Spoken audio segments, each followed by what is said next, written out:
With a 68% mixed rating on Steam at present, Crimson Desert is slowly but surely making its way up in approval.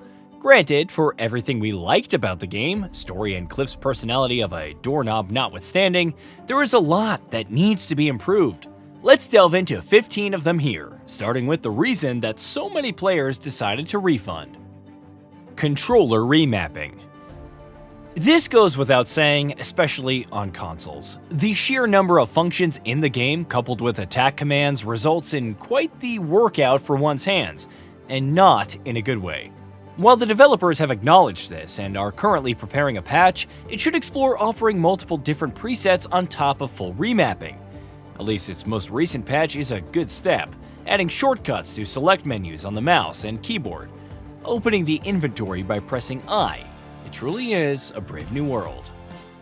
Colliding actions. Have you ever jumped instead of looting a chest, missed that prompt to mount your horse because it wasn't precise enough? Or, even my favorite, held L3 to grapple but ended up clinging to a ledge or sitting down because of the positioning?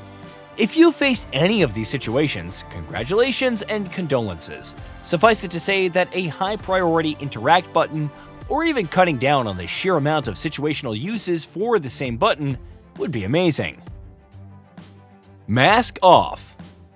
In theory, it makes sense that you'd need a mask to steal things out in the open. Avoiding witnesses and making sure that the guard doesn't have a proper description of your face is essential.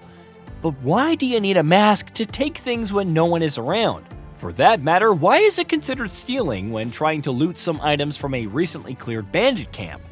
Curious, but regardless, there needs to be a change to what's considered stealable. UI overhaul. With the latest patch, the development team has begun improving the UI, which is good, but it's only the start. Why can't Kliff look at letters and documents within the inventory, complete with the whole learning animation, rather than going through the animation of pulling it and then holding L1 to read it? Why is it so tedious to navigate? Why do some items get their own dedicated slot, thus saving space, while others don't? Credit where it's due though, as food items will now automatically register to a quick slot after picking them up rather than requiring you to do so. More camera options and improved locked-on. 4 camera options may seem like a lot, even if one of them, first person, is useless for anything beyond observing close-up details. It wouldn't hurt to have more, but above all else, the lock-on mechanics desperately need to be improved. Soft lock on triggering on nearby enemies instead of prioritizing a boss is just baffling, and the speed of hard lock-on often can't keep up when the target suddenly leaps out of view. Extra points for making it so that environmental objects don't block my view in a boss fight. Skipping cutscenes. Remember the fuss before launch about cutscenes fast-forwarding? Who would possibly do this in an RPG, they said.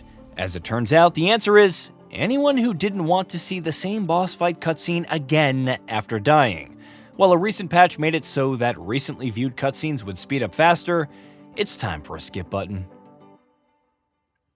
Objective distance in the journal.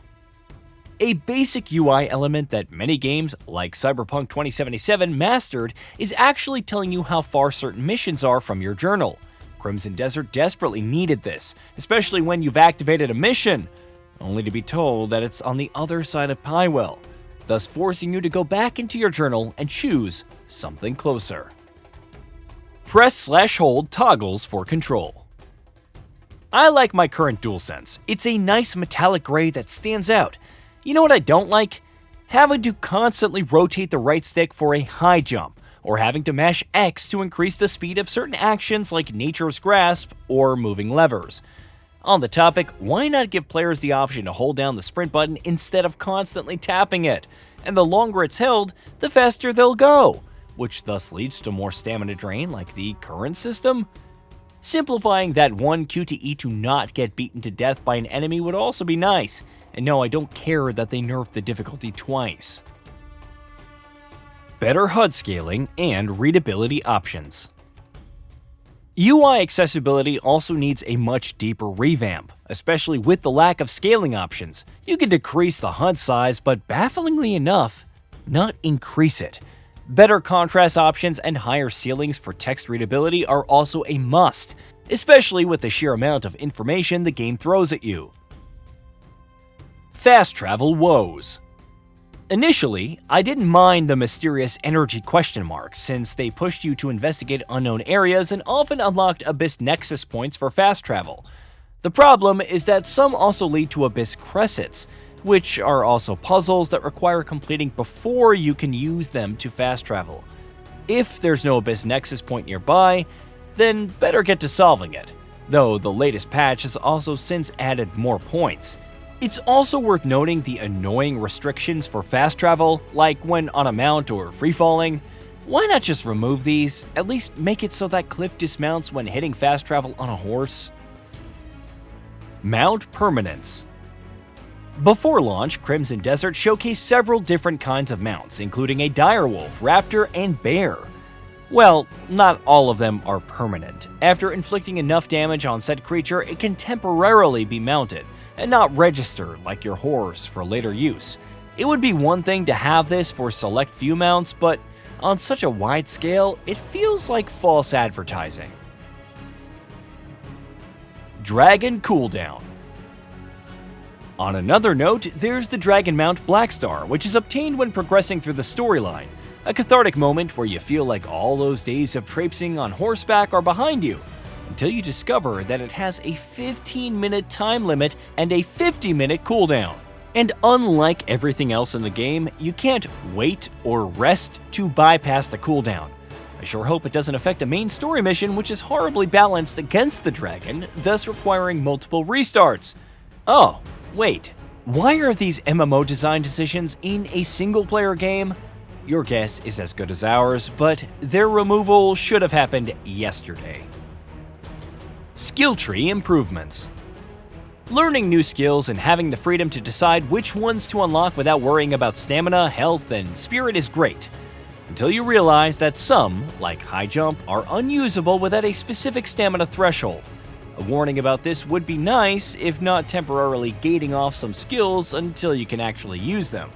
Also, better panning through the skill tree would be appreciated. Boss Invincibility windows. Yes, I know that specific enemies and bosses have had their attacks and health reduced, and you'll consume less stamina when blocking attacks. Kerush the Slayer also had some adjustments, and good riddance. But what about boss invincibility windows? There's nothing quite like dodging and looking for an opening to strike, only for your hit to be null and void because of a boss already having activated their ultimate attack, which means no damage. If invincibility windows must remain, then at least restrict them to the actual attacks rather than the startup or even ending frames. Artifacts for Damiane and Unka. One of my biggest peeves that remains unchanged is the fact that Damiane and Unka require their own Abyss artifacts to unlock and upgrade skills.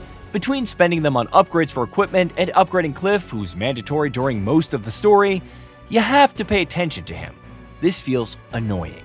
At the very least, they should receive some free artifacts. I don't know, maybe 10 or so when first unlocked? Whether you spend them on Kliff or something else is completely up to you, but at least it opens up options for those who want to play Damiane or Unka. Hey, did you know that we at GamingBolt upload new videos every day? Stick around, drop a like, subscribe, and hit that bell. And let us know what kind of content you'd like to see in the future with a comment below.